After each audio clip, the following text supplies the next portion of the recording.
brother made my life hell, and got my wife pregnant. Now he wants my help after our parents disowned him and left me their $2 million inheritance. After years of enduring my brother's manipulations and betrayals, he crossed the ultimate line, getting my wife pregnant and destroying my marriage. I thought I'd never recover, but when our parents passed away, they left me their $2 million inheritance and disowned him completely.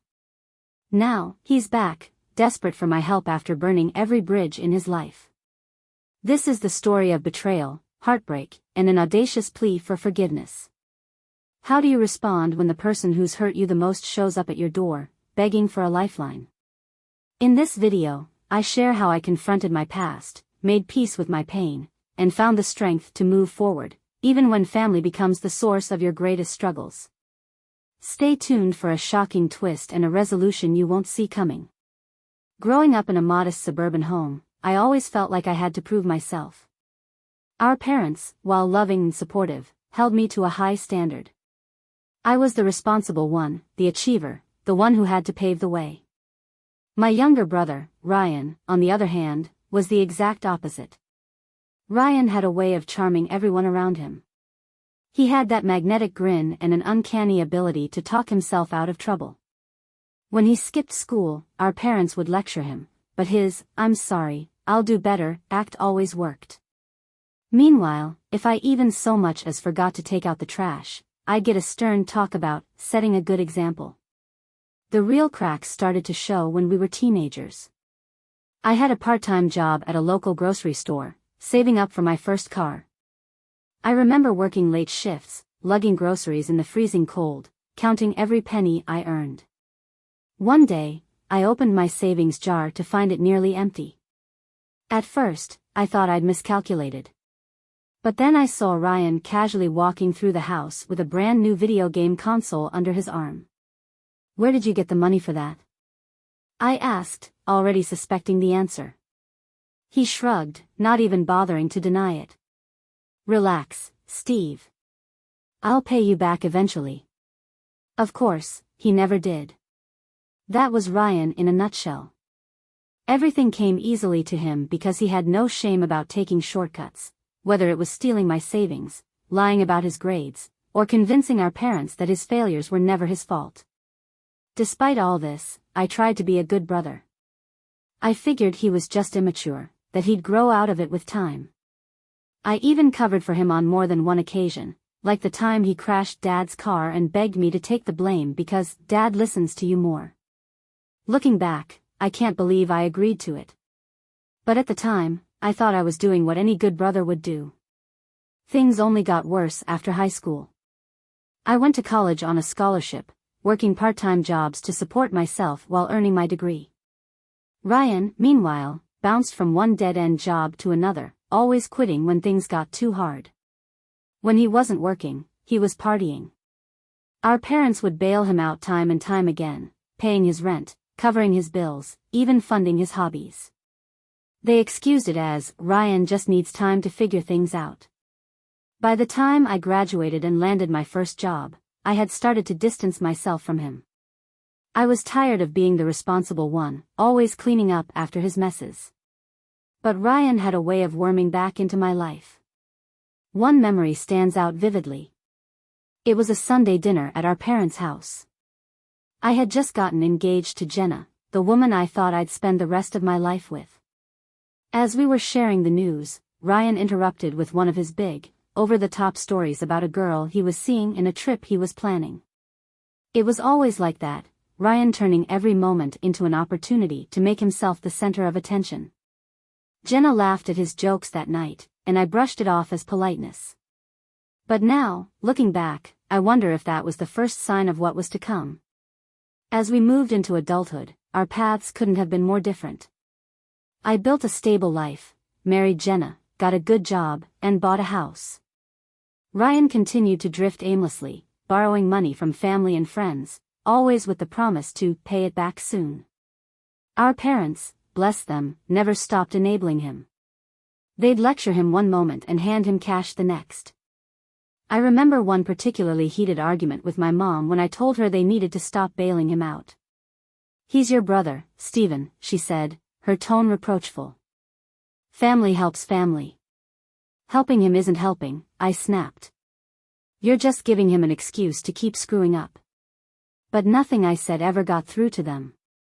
Despite everything, I still tried to be there for Ryan. I helped him move when he got evicted from his apartment. I loaned him money when he just needed a little help to get back on his feet.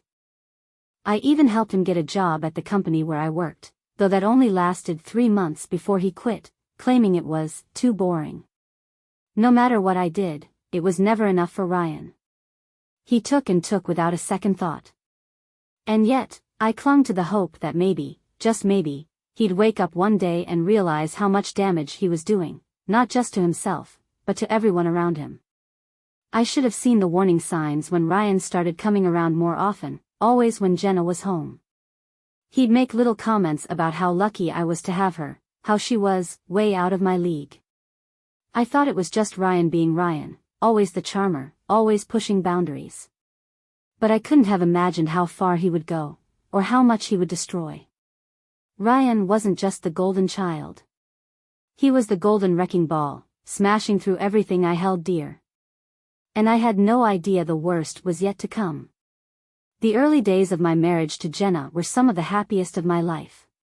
She was smart, beautiful, and had a laugh that could light up a room.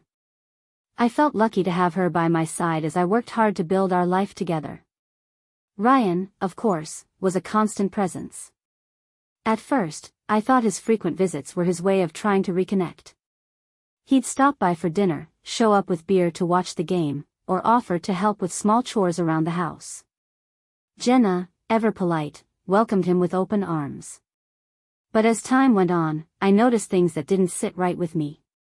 When Ryan was around, Jenna seemed different. Her laughter came quicker, her smile brighter, and she leaned into his jokes like they were the funniest things she'd ever heard. I brushed it off as my imagination or maybe a touch of insecurity. After all, Ryan was a natural charmer. Then there were the uninvited visits. I'd come home from work to find Ryan lounging on my couch, chatting with Jenna like he lived there.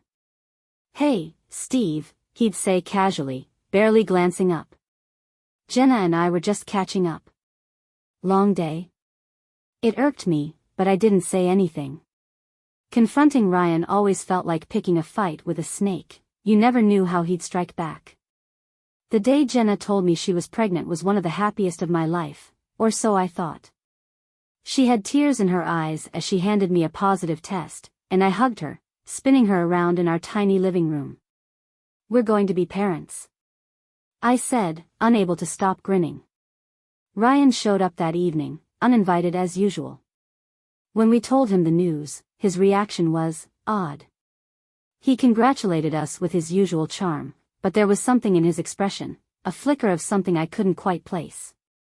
Guilt? Amusement? I pushed the thought aside. There was no way Ryan would ever cross that line. The cracks started to show a few months later. Jenna became more withdrawn, avoiding eye contact and brushing off my attempts to talk about the future. Ryan, on the other hand, seemed to be around even more often. I chalked it up to stress.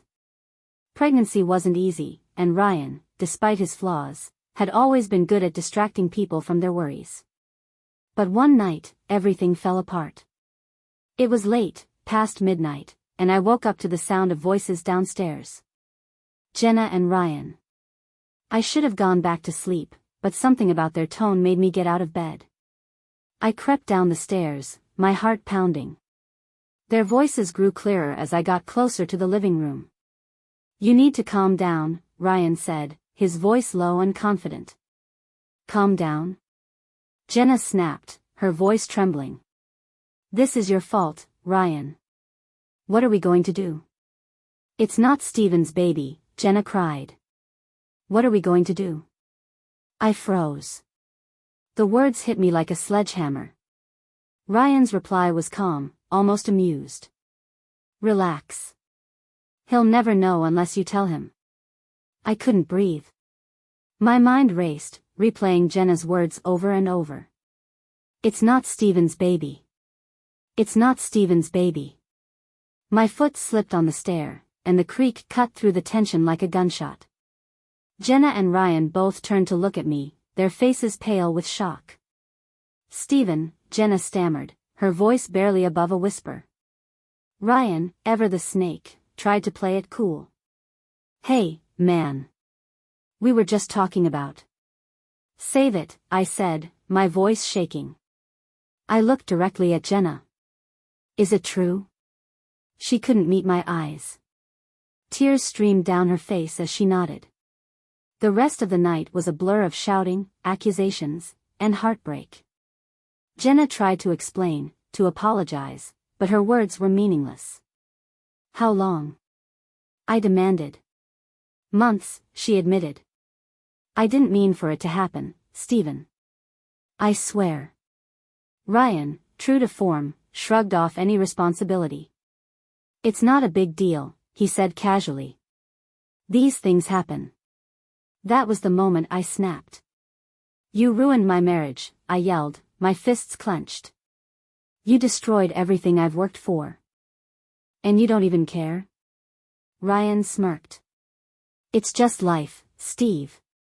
Get over it." I kicked him out that night, but the damage was done. Jenna and I barely spoke in the days that followed. The trust was gone, shattered into pieces that couldn't be put back together. When I told my parents what had happened, they were horrified. They disowned Ryan immediately, cutting him off financially and emotionally. But even their support couldn't fix what Ryan had broken.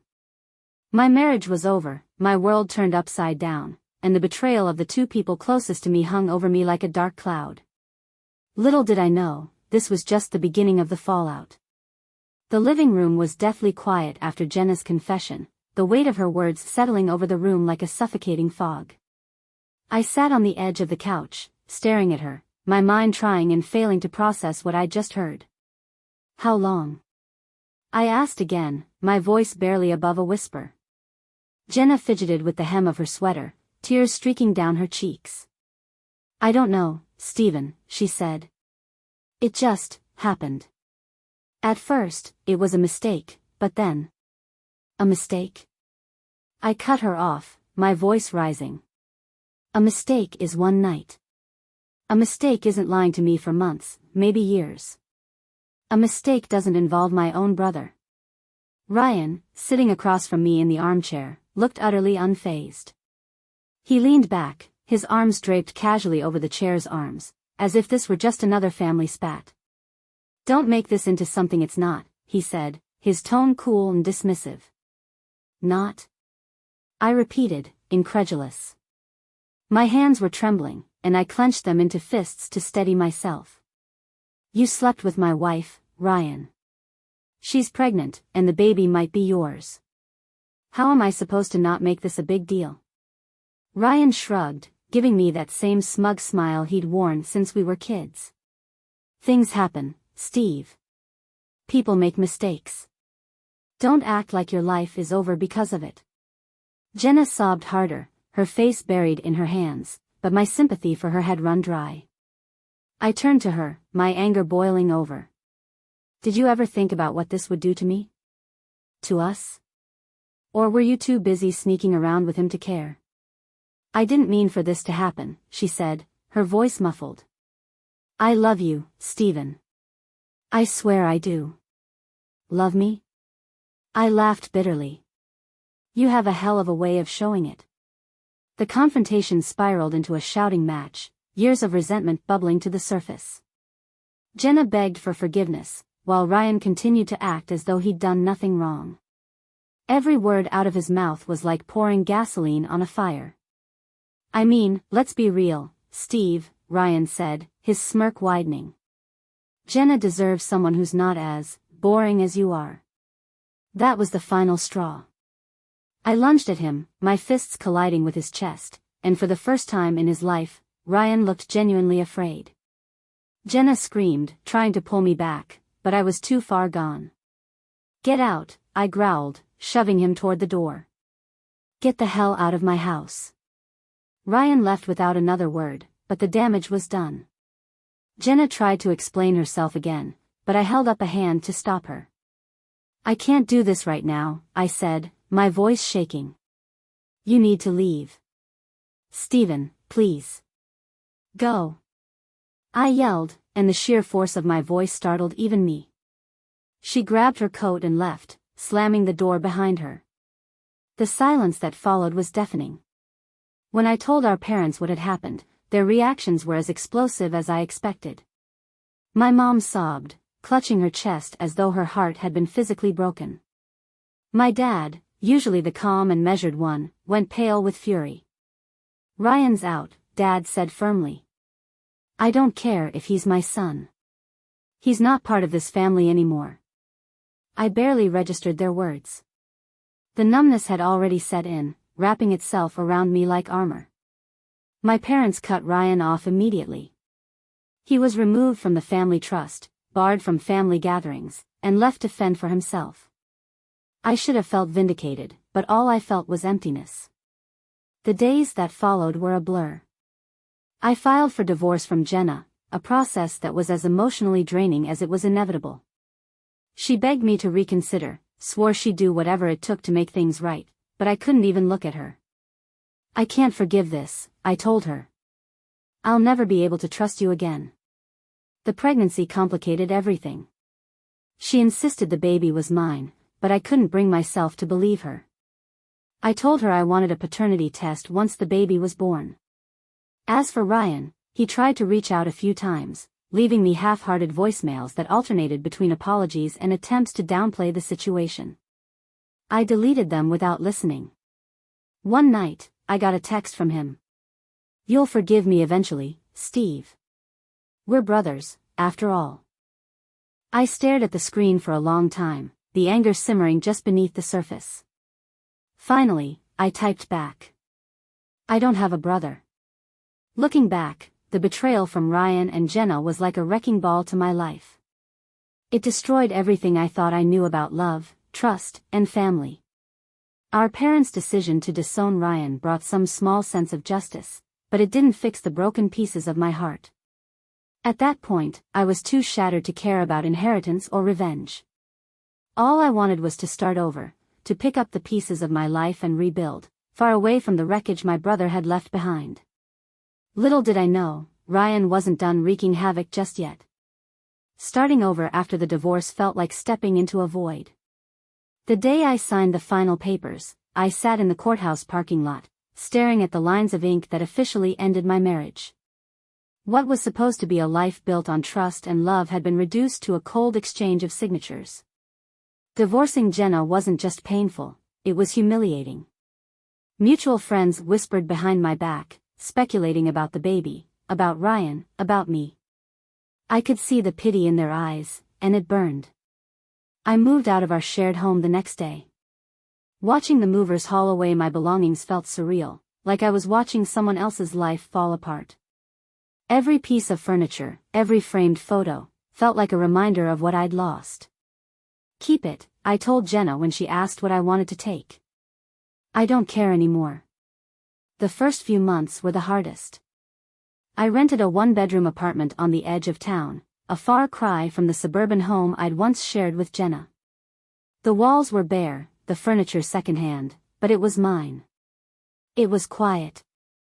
For the first time in years, I didn't have to endure Ryan's smug grin or Jenna's forced smiles. The silence was deafening, but it was better than the noise of betrayal. To my surprise, my parents stepped up in a way I hadn't expected. They had always been generous, but their support during this time was overwhelming. My mom called every day, her voice a lifeline in the storm. "How are you holding up, Stephen?" she'd ask, and for once, the concern in her voice felt genuine. Dad, ever the pragmatist, helped me financially. When the legal fees from the divorce started piling up, he didn't hesitate to offer assistance. "You're my son," he said gruffly. "You didn't deserve what happened. We'll get through this." Their unwavering support was a balm to the wounds Ryan and Jenna had left behind. The years that followed were about rebuilding. I threw myself into my work, taking on extra projects to distract myself from the loneliness. Slowly but surely, I started to piece my life back together. I even reconnected with old friends, people who hadn't been part of the toxic dynamic Ryan and Jenna had created. It was liberating to laugh again, to feel like myself again. When my parents passed away a few years later, it was a blow I wasn't prepared for. First, my dad after a sudden heart attack, and then my mom, who couldn't seem to live without him. Losing them felt like losing the last people who truly understood what I had been through. Their loss was devastating, but what came next shocked me even more. A few weeks after the funeral, their lawyer called me in for the reading of the will. I sat in the small office, the smell of old paper and leather filling the air as the lawyer opened the folder. "Your parents left specific instructions for their estate," he began. "Stephen, they've left the entire inheritance to you." I blinked, not fully understanding. "The entire inheritance?" I repeated. "Yes," he said. "Approximately $2 million, including their home, investments, and savings." He paused, adjusting his glasses. "There's also a note attached to the will. They wanted you to know that this decision was made intentionally. Ryan is to receive nothing." The words hit me like a freight train. My parents, who had spent so much of their lives trying to fix Ryan's messes, had finally drawn a line. The letter they left for me was short but powerful. "Stephen, we know life hasn't been fair to you, and we know we've made mistakes. This is our way of trying to make it right. You've always been the responsible one, the one who put family above everything else. Use this to build the life you deserve. As for Ryan, he made his choices. He has to live with them now. Love, Mom and Dad." I sat in the lawyer's office, the letter trembling in my hands. For years, I had felt like my parents' second priority, overshadowed by Ryan's antics. But this was their way of telling me they had seen the truth all along. In the weeks that followed, I used the inheritance to pay off lingering debts and finally start the life I had dreamed of before Ryan and Jenna had torn everything apart. I bought a modest house, far from the town that held so many bad memories. I set up a savings fund for the future and made plans to travel, to experience the world on my terms. For the first time in years, I felt a sense of peace. But even as I moved forward, Ryan loomed like a shadow. I knew he would find out about the inheritance eventually. And when he did, I knew he'd come knocking. After all, Ryan never could stand to see someone else succeed, especially me. What I didn't know was just how far he'd go to try to take what wasn't his. It was a crisp fall evening, and I was just settling in with a book and a mug of tea when I heard the doorbell ring. The sound startled me. I wasn't expecting anyone. I set the mug down and walked to the door, flipping on the porch light. Standing there, shivering in the cold, was Ryan. For a moment, I didn't recognize him. His once neatly styled hair was now an unkempt mess, his face pale and gaunt. He wore a threadbare jacket that looked like it hadn't been washed in weeks, and his shoes were caked with mud. "Steve," he said, his voice thin and trembling. "I need your help." I didn't respond right away, too stunned to speak. Of all the people who might have shown up at my door, Ryan was the last I expected. "What do you want?" I finally asked, my tone sharper than I intended. He looked down at his feet, his hands stuffed into his pockets. "Can I come in? Please?" Against my better judgment, I stepped aside and let him in. The smell hit me first, stale sweat, cheap alcohol, and the faint tang of desperation. He glanced around my modest but cozy home, his eyes lingering on the warmth of the fireplace and the neatly arranged furniture. "Nice place," he muttered, his voice tinged with something between envy and regret. I crossed my arms and leaned against the doorway. "What do you want, Ryan?" He hesitated, looking anywhere but at me. "I screwed up, Steve. Big time." "No kidding," I said flatly. He ran a hand through his greasy hair, letting out a shaky breath. I burned through everything. My savings, what little money Jenna and I had left, it's all gone." At the mention of Jenna, my stomach tightened. I hadn't thought about her in months, and I preferred it that way. "What happened to her?" I asked, trying to keep my voice neutral. Ryan gave a bitter laugh. "She left. Said she was done with my bullshit. Took the kid and moved back with her parents. For a brief moment, I felt a pang of sympathy for the child, an innocent caught in the chaos Ryan had created. But for Ryan? I felt nothing. He kept talking, spilling his woes like he always did when he needed something. His job, if you could call it that, had fallen through. He had borrowed money from friends, burned those bridges, and was now living out of his car. "Steve," he said, his voice cracking. "I've got nothing left. No one else will even talk to me. You're my last chance." I stared at him, my emotions swirling. Anger, disbelief, pity, they all fought for dominance. This was the same man who had destroyed my marriage, who had taken everything from me without a second thought. And now he was here, asking for my help. "Why should I help you?" I asked, my voice calm but icy. "Give me one good reason." Ryan looked up at me, his eyes glassy and red-rimmed. "Because we're brothers," he said, as if that alone absolved him of all his sins. "Brothers?" I repeated, laughing bitterly. "Is that what we are? Were we brothers when you slept with my wife? When you lied to my face and destroyed my life?" He flinched at my words but quickly recovered. "I made mistakes, okay? But I'm trying to turn things around. I just need a little help to get back on my feet." "You're unbelievable," I said, shaking my head. "Do you even hear yourself? You don't want to fix anything. You just want another handout." "That's not true," he protested. "I swear, Steve, this time will be different. I've hit rock bottom. I'm done screwing up." I could feel the heat rising in my chest, the anger bubbling over. "You don't get it, do you? This isn't about hitting rock bottom. It's about what you've done. You've hurt everyone who ever cared about you. You've burned every bridge, and now you want me to build a new one for you?" He stared at me, his expression shifting from desperation to something darker. "So that's it," he said, his voice low. "You're just going to leave me out in the cold?" "Yes," I said simply. "Because that's exactly what you did to me." Ryan's face crumpled, and for a moment, I thought I saw genuine remorse. But then he straightened, his jaw tightening. "Fine," he spat. "You think you're so much better than me, don't you? Sitting in your nice house, living your perfect little life." "Perfect?" I snapped. "You think my life is perfect? You ruined my marriage, Ryan. You destroyed my trust in people. You don't get to walk in here and play the victim." He had nothing to say to that. I opened the door and gestured for him to leave. "I think we're done here." "Steve," he pleaded one last time, his voice breaking. "Please. Don't do this." I shook my head. "You did this to yourself." As the door closed behind him, I felt a strange mix of emotions.